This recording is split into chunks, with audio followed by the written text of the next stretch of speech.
Welcome to Tea with TRYFORD. And on this episode of Tea with TRYFORD, we will be talking about something interesting. And it is interesting in a way that it's something that we grew up not talking about it. It was regarded as a taboo for a man to talk about menstrual health. So today we'll be talking about menstrual health. I'll be interacting with Mapenzi Masilani. She will be able to help us outline and also discuss menstrual hygiene.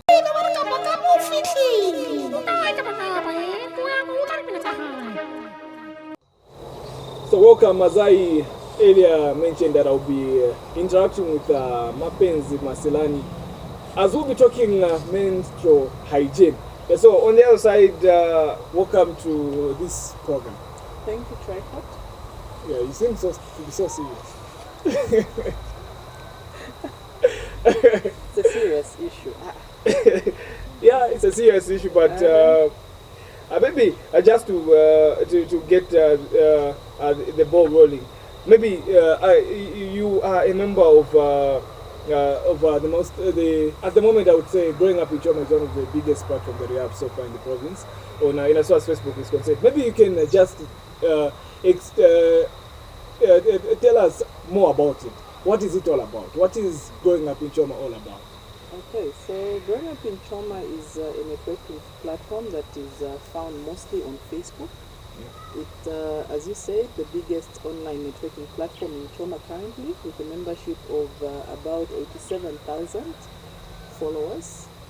So we basically provide a platform for people to connect around Choma. It caters for people that have been to Choma, people that have worked in Choma, anybody who has a connection to Choma. We aim to bring people together and connect them, provide a platform for them to interact, sell their things, advertise their businesses, and also we do a lot of, I would say we do community work around Choma town. So basically Growing Up in Choma is a networking platform in Choma.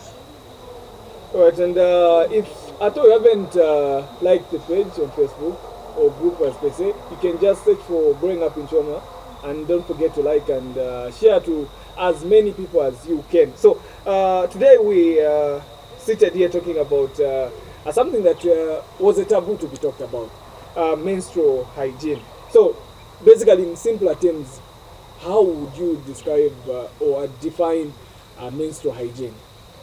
Okay, so basically menstrual hygiene is a state where somebody is physically, mentally, and socially well in relation to their menstrual cycle. Right, and as I said earlier on, the menstrual cycle, menstrual hygiene, and everything was something that was a taboo. And I remember before we had this interaction, we had a conversation away from this set where someone was telling us that is it really necessary to talk about menstrual hygiene?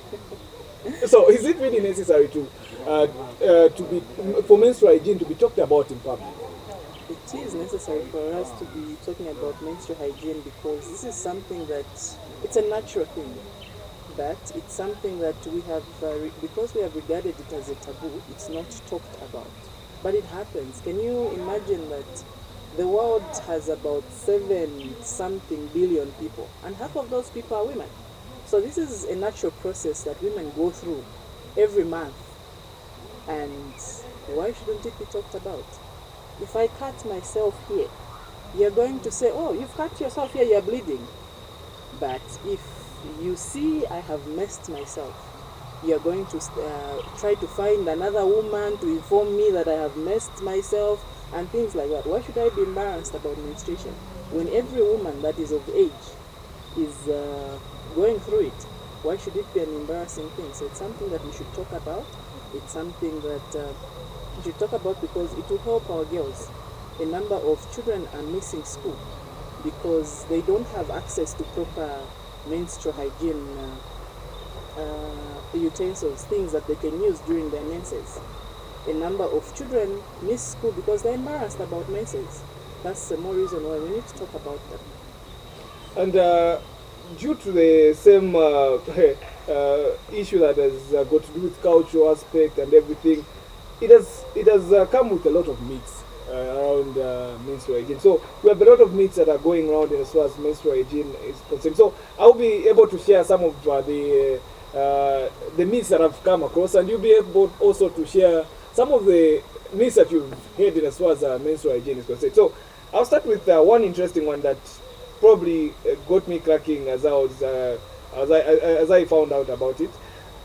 There's a myth that you cannot, if a woman is attending or doing the menstrual cycle, they cannot put salt in the food they are cooking, because the people that will eat the food will have a permanent flu or something. Okay, Oh. like you said, that is a myth. Because if you live alone, it means you won't eat. Okay. Now, if you live, for example, if you are a single parent and you have toddlers in the house, are you not going to eat? Because you can't put salt in the food. Those are things that we need to get rid of. There's nothing bad about the menstrual blood. There's nothing. It's not contaminated. It's basically fluid that is coming out of somebody's body. So, and what does that have to do even with cooking and putting salt? How are the two connected? Anyway, I will say it's a myth. And another one is someone who's on their mens, they're unclean. So basically, it means for every woman is unclean for certain for a certain number of days every month. Wow. Okay.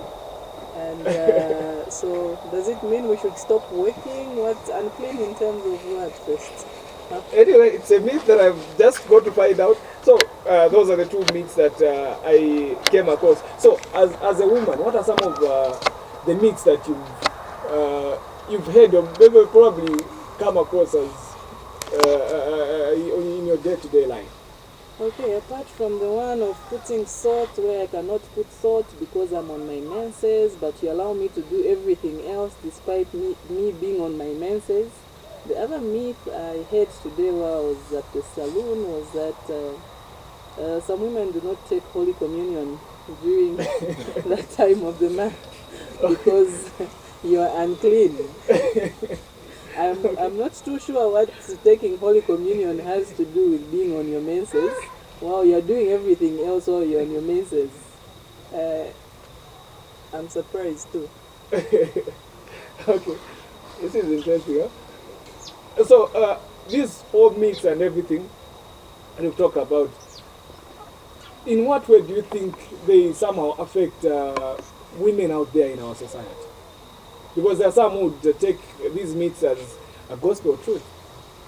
Okay, I think they do affect us because it's because of the myths that we have around menstruation. That's why people don't get to talk about menstruation, despite it being a natural thing. So people shun away and don't talk about things that are happening with them. Even when, for example, I'm having my period pains, instead of me telling somebody that I'm in pain, I'd rather keep quiet about it because I'm scared that they're going to know that I'm on my menses. But what's wrong with me being on my menses? Because every woman has their menses. So what's wrong with me being on my menses? I should be able to tell you that I'm not okay. And then I can be helped. There are some women that have, their menses are so bad that others even faint during those periods. Okay. So this is a situation where I'm having my menses, I'm in pain, and you just see me falling, and you start wondering what's wrong. But if I have told you what is wrong with me, you help me. And also, if we're talking about it, it means we will be free to even talk to the girls as they come of age and tell them what they're supposed to do during that time, how they can take care of themselves and how they can keep themselves clean. So the problem is not really the menstruation. Menstruation is not a problem. It's menstrual hygiene. So we need to be able to talk about it so that as our girls come of age, they know what to do. They know how to take care of themselves. They practice proper hygiene during those times. What role do you think parents, father, mother, play in as far as educating our girls in as far as menstrual hygiene is concerned? Because these are some of the things that are not talked about in families.